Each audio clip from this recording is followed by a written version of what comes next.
Greetings, Kitchen Sink family members. Greetings. How are you? Thank you so much for the success of last week's video. And we want to follow through with a discussion on how to rebuild self-belief after mistakes, guilt, or failure. It's a very important discussion. It's a very important subject matter. And I can tell you that many people found last week's video very, very interesting. If you haven't watched it, we'll try and put the link, somewhere towards the end for you to watch it if you missed it. Because then we were talking about healing from what you can't control. Because life is just like that. There are things you can control, there are things you cannot control. And how do you heal from such things? That's what we were discussing. And today we're saying, how do I rebuild myself, self-belief after mistakes, after guilt, after failure, or shame. So this healing, it is both an inner work and outward practice. You can't just say, no, I'm dealing with my inner self. Yes, deal with your inner self, but realize that process that is happening within yourself has to translate into something that you live and are able to do outwardly. And then the process also combines the mindset, work on your mindset.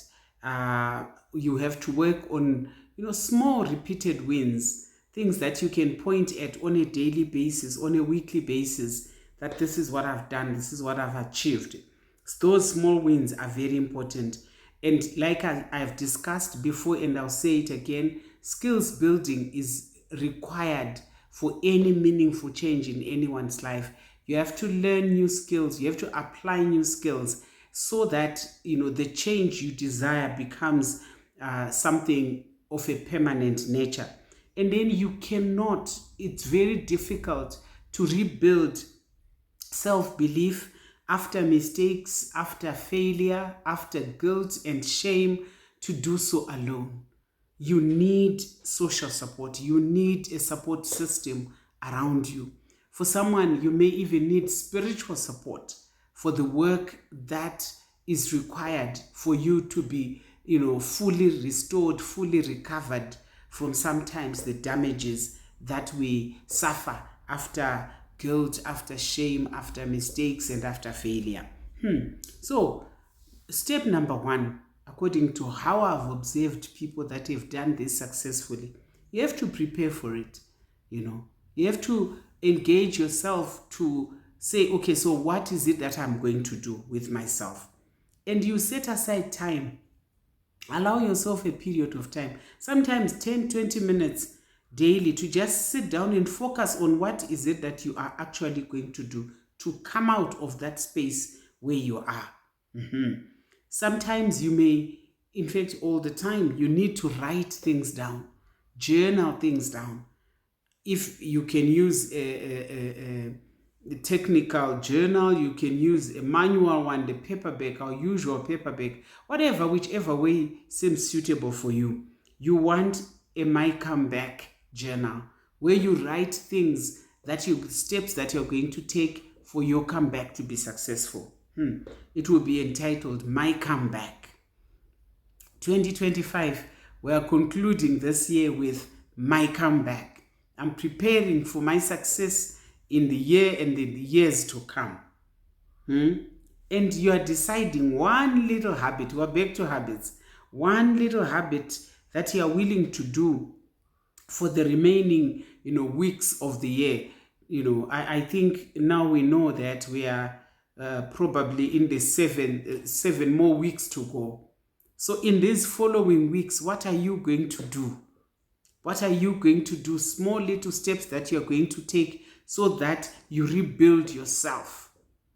You rebuild yourself, you rebuild your self-belief, you become the better version of yourself. What are those small steps that you're going to take? Write them down. Diarize them somewhere. And set aside time, for yourself every sort of weekend or whatever off days that you are you are given in the week to reflect longer, more than the 20%, to say, okay, what is it that I have done this week? What is it that I have achieved? I find these things work, guys.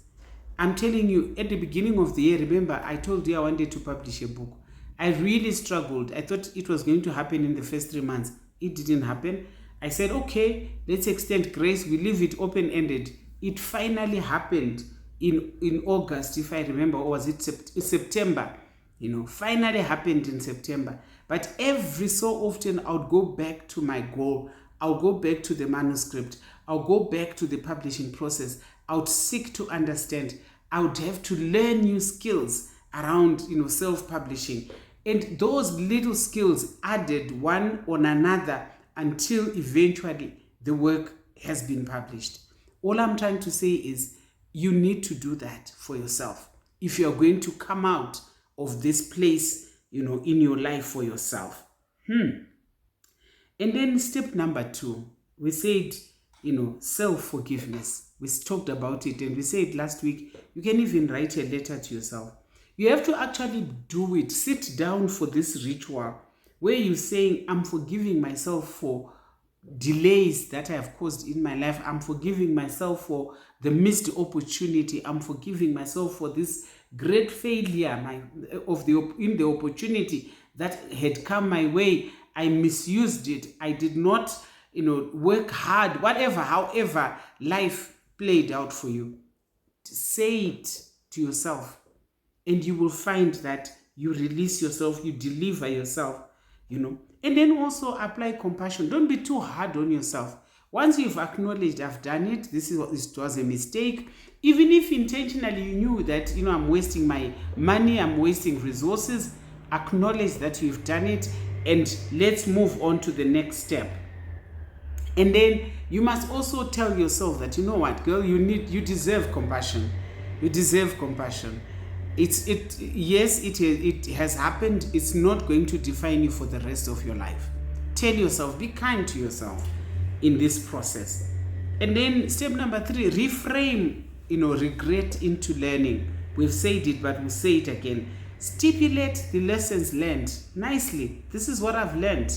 I have learned in 2025, let me tell you the truth. I have learned so many things. But of those many things, I've learned that if I have something that I want to achieve, if I take little steps towards achieving it, I will achieve it.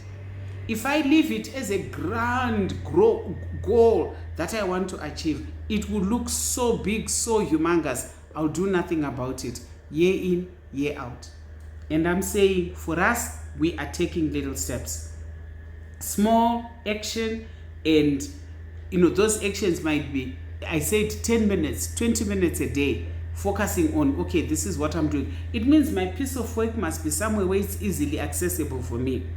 I must not climb mountains to reach where I want to go. Things within my reach that I can do, that are within my control. You find you will do it, and you will be successful.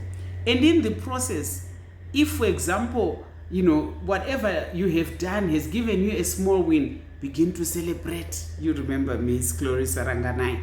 Celebrate effort. Celebrate the small wins. And it will help you and encourage you to want to do more. You take note of those small wins, you establish them, and establish a small wins tracker. This week, this is what I've achieved. The following week, I achieved that. And these little small wins, they add up. The sum total of the small wins become the grand win that you desired in and through your life. It's very important. But also you have to challenge the negative beliefs. I don't know why, I don't know how. But in life, we are faced with so much negativity. So much negativity. And it's all around us. I mean, I've been here all day today. My life has been hectic. And the minute I decide I'm going to record today's video, there's a huge truck making noise in my background. It wasn't there. It just happened to have arrived now, and I don't know why it is making noise in my background. If I pay attention to that negative noise that's coming there, I'll be discouraged. I'll stop, and I will not achieve my goal for the day and my goal for the week. And I'm saying, no, Even with that noise in your background, challenge it. Am I going to stop? No, I will proceed. And that's what I'm saying to us. Challenge those negative beliefs, and make sure that you actually know what are the topmost negative vibes that always come my way each and every time I want to achieve something. For us in this region is, I have no money for it. Challenge number 1, I have no money for it. Challenge number 2, could anyone help me with what I want to do? You know what challenges you, what is always speaking into your mind, consciously and unconsciously. List those things and challenge them. There are many things in life that you can do without, money in your pocket and be successful. I've seen it. There are many things that you can do. Just sit down and process your life again. So we have to challenge negative beliefs. We also must grow our own confidence, and because when confidence grows, when you are doing whatever it is that you're doing, small wins, small challenges, your confidence is growing, and then fear will disappear. Because one of the major limitations is fear. You're afraid, fear of failure, fear of the unknown, fear of this, fear of that.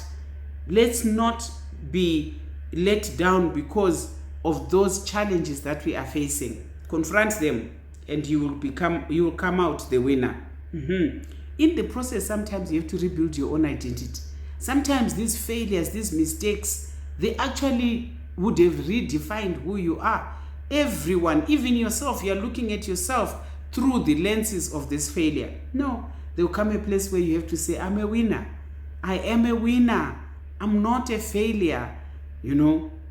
Shame is not my portion. Guilt is not my portion. And you are rising up a totally different person. And you will be ashamed at how life will receive you with your different identity than you hold on to that which the world is giving you. So rewrite your life story. Choose one small task we've said every week that you want to do to achieve what you want to do, to affirm your new identity, And sometimes if you begin to say it to some people that matter in your life, little things that you share with people, you will be amazed at how the difference comes to you. So this is very important, guys, for your confidence to grow. Rebuild your identity. Rewrite the story of your life. This is who I am now. This is who I am becoming. And you look forward to that person in your life. And then you want also to be a part of a community. Many of us struggle. I struggle with reintegrating myself sometimes into my community because I'm so used to working hard, and I'll be doing things on my own, in my own confines. I'm talking of things that will define who I am. I'm looking at it and I'm working, I'm doing this, I'm doing that. But there will come a time where you have to reintegrate into the community, howbeit in a way that you yourself are able to handle. And you will find that you become a community member, and together as a community you succeed. Very little success continues to be individual success, and you do it alone. You start on it alone, you finish. No, at some point it has to become community benefit. It has to benefit more than just yourself. That's the kind of transformation that remains. That's the kind of transformation that will translate into legacy. That's the kind of transformation that changes us after failure, that changes us after guilt and shame. So this is what we are saying. Someone was saying, I'm going to talk about rejection. Guys, rejection is for everybody. If you ask every human being, the 6 billion, 7 billion of us, at some point, somebody suffered rejection. The difference is how it affects you.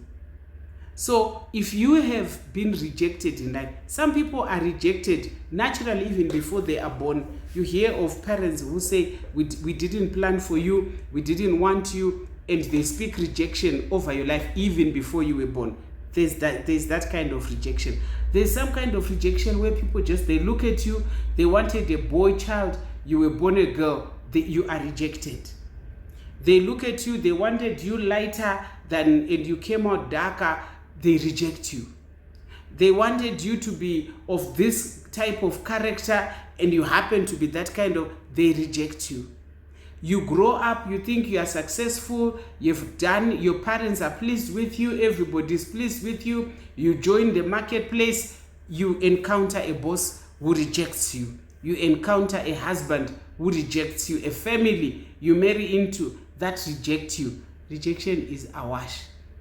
I would recommend in your life, in my life, just know that rejection is here and it's here to stay. Sometimes it affects you, sometimes it doesn't. The best thing to do is, do you know yourself? Do you know yourself to be strong in what you are doing and what you want to achieve in your life? But otherwise, rejection is a wash. I just thought I'd bring this one in because somebody asked a question. But before I go, obviously, I need to remind you, guys, 27 November is around the corner. Just one Thursday, the following one is the 27th of November. We are launching the book. It will be at Borodo Community Church, 492 Harare Drive, 6 p.m. to 8 p.m. And we are going to be opening the door for the next generation, opening the door for the next person who's been wanting to do something. So all you dreamers, you are invited. This is your opportunity to begin to launch into that which you have always desired to do. Come, let's do it together. Come, let's allow ourselves to enjoy this moment of celebration of effort. And it is going to be costing us about $30 per person. Thank you so much. We are having so many people who are interested in supporting us. We welcome all the support around us, donations, sponsorship. You're most welcome. We are meeting there on the 27th of November, 6 p.m., Borodo Community Church. Come, let's launch that book. Thank you so much. Be blessed.